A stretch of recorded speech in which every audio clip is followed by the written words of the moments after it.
والله أنتم أعداء الأكابر، احفظوا هذه عني. هؤلاء السعافقة هم أعداء الأكابر، والله ليسوا مع الأكابر، والله ليسوا مع الشيخ ربيع ولا مع الشيخ عبيد ولا مع غيرهما من العلماء، بل هم ضد العلماء، هم مأجورون لتشويه صورة العلماء ولإسقاط العلماء ولإسقاط المنهج السلفي، ولكن الله لهم بالمرصاد. هذا الرجل لا يمكن هذا. إذا أردت أن تشبهه شبهه بالشيخ عبد العزيز بن باز رحمه الله بهذا النص. الشيخ بن باز كانت الدولة كلها معه، ملك وحكام وجميع الأمراء والعلماء. الشيخ ربيع لحاله، له حاكم وله ولي ولحاله، لكنه قوي بالله جل وعلا. تدخل عليه تجلس معه ما شاء الله طيب، يعني مرتاح، ويكتب ويؤلف ويقرأ، وما تجده مهموما ولا مغموما. سبحان الله، من ناحية إنه الناس تتكلم فيها، الناس يقولون عني مداخل تعرف، يضحك أحيانا. لما كنت أقول يا شيخ والله هذا الرجل سبحان الله كيف الله أنزل عليه هذه السكينة، ولا تظن أن هذا الرجل الدنيا برا كلها قامت وما قعدت بسبب ما كتب أو بسببها، وهو كأنه واحد آخر يتكلم عن شخص آخر.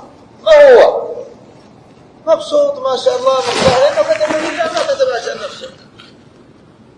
الشيخ صالح اللحيدان رئيس المجلس الأعلى للقضاء سابقا مرة تكلم فتوى كذا أفتى بها حق أصحاب التلفزيونات وأصحاب محطات الفضائية، وقال يعني أنه مثلا يجب أن يقام عليهم حد أو كذا، كلمة له شيء أو قتل أو يعني زي كذا كلام.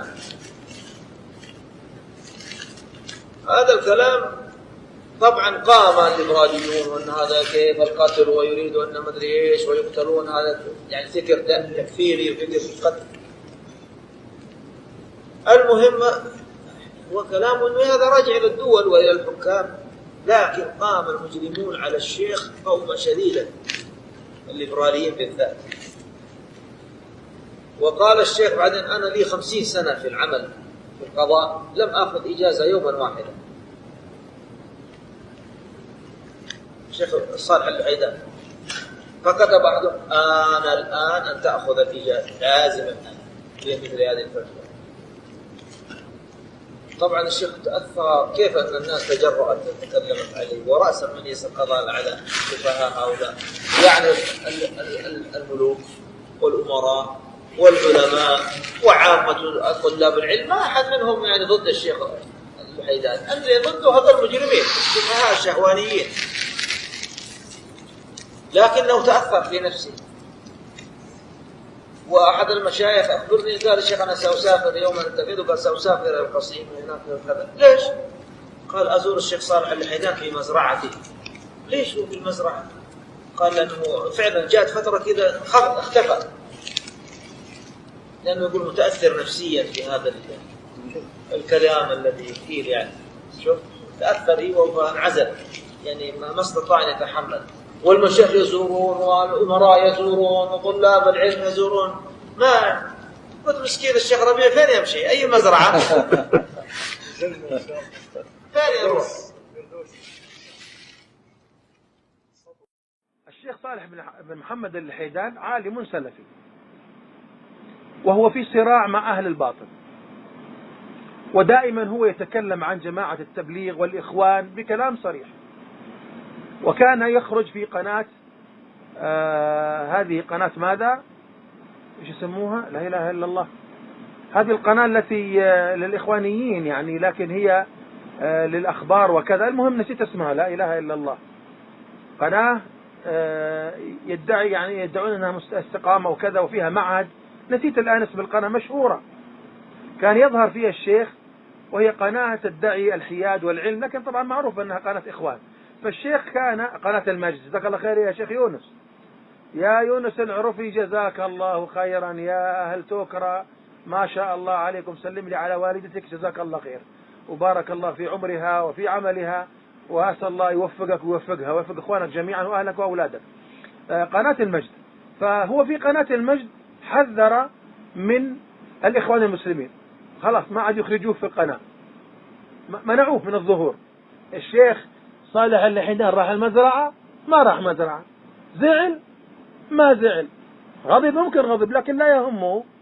الشيخ صالح الحيدان كلامه شديد في أهل الباطل، ويعلم أن القطبيين يحاربونه. أنا زرته في بيته معذرة، زرته في مسجده وجلست معه وقال لي الكلام هذا قبل 22 سنة تقريبا، زرته فقال لي أنا جاءني الخوارج ووضعوا كتاب الكواشف الجلية في كفر الدولة السعودية لي من تحت الباب، يعني كان حياته مهددة بالقتل، ومع ذلك الشيخ حفظه الله كان ثابتا وما زال ثابتا، ولا خاف ولا اختبأ في مزرعة ولا شيء. يقول لك الشيخ صالح الحيدان يعني لأنهم تكلموا عليه راح المزرعة واختفى وزاره الأمراء وزاره المشايخ، كل هذا كلام فارغ، كل هذا غير صحيح لا أصل له. الشيخ صالح الحيدان يتكلم بكلمة الحق، قد يكون مخطئا وقد يكون مصيبا، بشر، لكن أن يقال إنه اختبأ في مزرعة أو راح في مزرعته تعبت نفسيته وتريد أن تقارن بينه وبين الشيخ ربيع إن الشيخ ربيع ما يهتم، هذا الكلام غير صحيح. البشر كلهم يهتمون، حتى الشيخ ربيع يهتم، وإذا تكلم عليه أحد من أهل الباطل حزن ورد عليه. ومرة من المرات اطلع الشيخ ربيع على مقال فيه طعن فيه بشبهات المأربي ضده، فاتصل علي وأنا كنت في طريقي ما بين جدة والمدينة وأنا والله في السيارة، اتصل علي الشيخ ربيع لما كان في مكة وقال يا أخ أسامة، حتى ما قال يا أخ أسامة أبو عمر في مقال كذا وكذا وكذا فيه شبهات هذه كذا وهي نفس شبهات الماربي، أريدك تنشر ردك عليها. الشيخ اهتم ويريد أن يرد عليهم، يدافع عن نفسه. فأنا والله جنبت السيارة وكتبت المقال وأنا في السيارة، لأنه مقال منشور وإنما مقدمة جديدة، ونشرته وأنا في الطريق، والله عندي النت الحمد لله وعندي جوالي وعندي كل شيء، ونشرت المقال. الشيخ ربيع يتابع. مرة أيمن عبد الحميد واحد سوداني من أتباع الحلبي كتب، قال لي اكتب رد عليه، اطلع، أنا ما أطلعته، أنا أطلعوه هم، أظن عصام ولا من، ونحن في بيت الشيخ ربيع في المدينة، قال لي رد عليه، رد عليه، لأنه في دفاع عن الشيخ ربيع، دفاع عن الحق في ذلك الوقت، وما زلنا ندافع عن الحق. الشيخ ربيع يهتم، لا تقول لي ما يهتم، ما يهتم، كيف ما يهتم؟ بس ما نقول انه تعبت نفسيته وراح اختبأ. لا الشيخ صالح الحيدان سوى كذا، ولا الشيخ ربيع سوى كذا، ولا أحد من علماء السنة نعلمه مرض نفسيا وبسبب ايش؟ ردود أهل الباطل، بل هم شجعان والحمد لله، هم شجعان. وهذا الشيخ ربيع شجاع، والشيخ صالح الحيدان شجاع، والشيخ صالح الفوزان شجاع، فكل مشايخنا شجعان. لا تقول لي مرضت نفسه وراح وتعب وزاروه، لا لا لا لا لا، هذا كلام غير صحيح. وللتثبت أنا راسلت بعض أبناء الشيخ صالح الحيدان وأنتظر جوابهم، مع أني أعلم مسبقا أن هذا غير صحيح. نعم الشيخ الحيدان تكلم وصار عليه هجمة شرسة، لكن انه اختبأ في مزرعة وزاره الأمراء والمشايخ ليواسوه أو لأنه ضعفت نفسه، هذا غير صحيح.